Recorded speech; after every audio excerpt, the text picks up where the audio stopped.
the modifications of this experimental phase program they're doing is, number one, they're talking about 2 halves, 30-minute halves. Instead of the 2 45-minute halves that we're all accustomed to, the idea is to play two half-hour parts of a pure active time. The clock will stop every time there's an infraction, change, medical assistance, or any other circumstances. It would be then 60 minutes of net time, no more strategic substitution or simulation that impact effective the game. So it'd be like a normal game. Baseball needs to figure out how to do this because their games are too freaking long. Well, baseball's not a sport; it's a game. So now you know.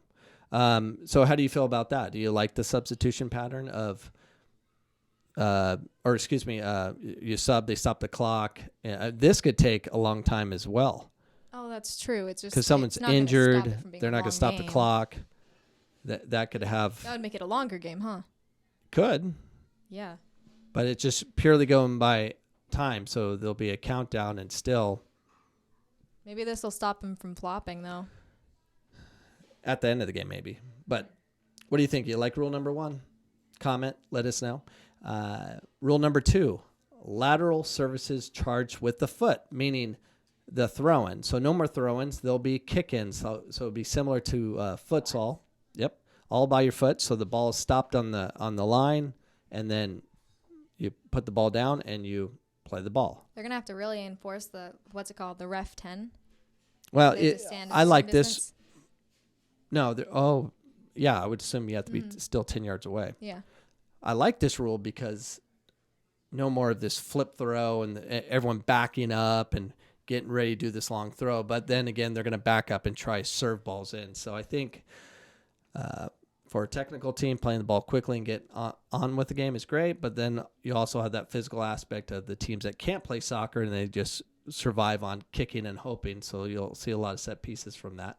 But it'll be interesting to see. What do you think? Ryan, do you think? Anyways, comment. Me? Let us know. I like watching people throw in the ball because some of them do it in a really funny way where they like totally wind up and spiral their body. I was hoping that's the way Jack was going to throw. He could. Sorry if I'm really quiet, by the way. I would raise the volume, but I'm not entirely sure how. I think it's this. Yeah, we're using a new system right now. Number 3, we covered individual 3. No. Right? Oh, no. 3 is individual serves. This one's cool. Every time the game has to be resumed, be it a free kick, corner kick, throw-in, or goal kick, the possibility is open for the collector, executor, to go out individually. You put the ball on the grass and start driving. How much dynamics, intensity, and rhythm he could add to the game is being tested. So what they're saying is put the wherever the foul is, you put the ball down, and you just start dribbling. So it's almost like rugby. You just get the ball down and start going with it. And it's worded usually weird. They would just go back to the center and like restart from the main configuration. No, just be a free kick. But this, you can actually stop the ball. Instead of kicking it far, you can just start dribbling.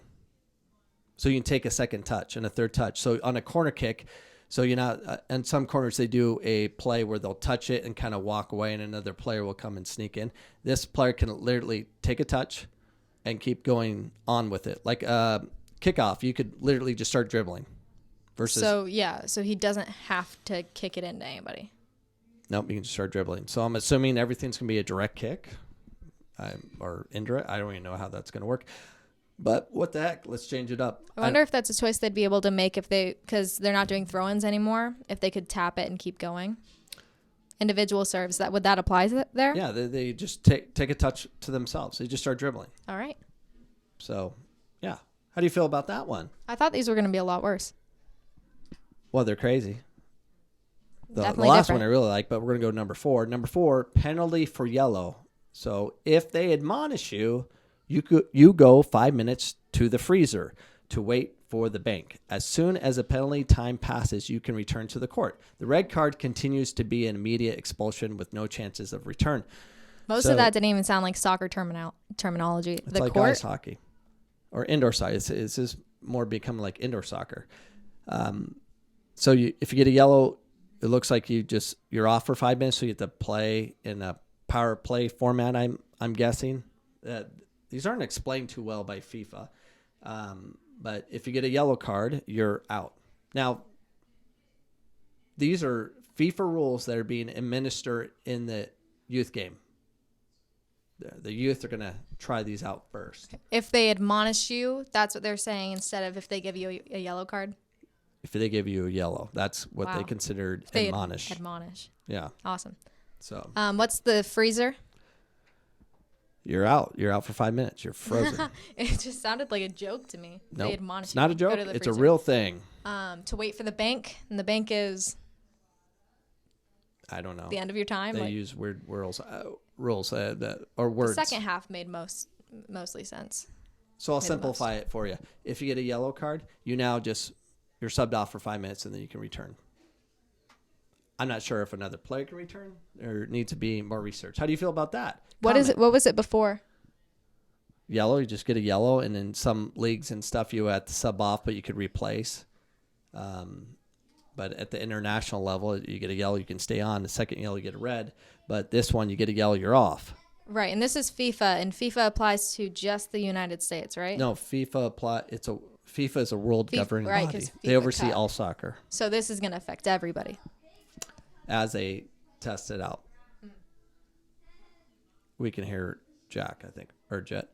Number 5, unlimited changes. As the clock slows down on changes, there will be no less of time in that sense. Each coach can make the changes they want, more options for tactical, strategic adjustments, and greater physical freshness.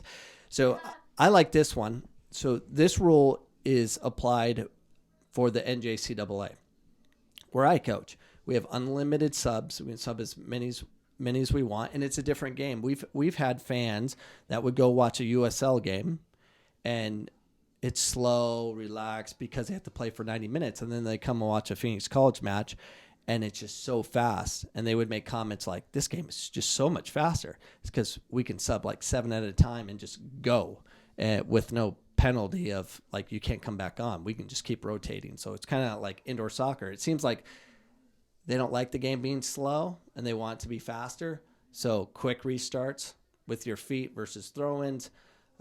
Sub as many as you want. You can't use it as time wasting because they'll stop the clock, so you can sub as much as you want, so the game can go faster. That's what I think. What do you think? Comment. Let us know.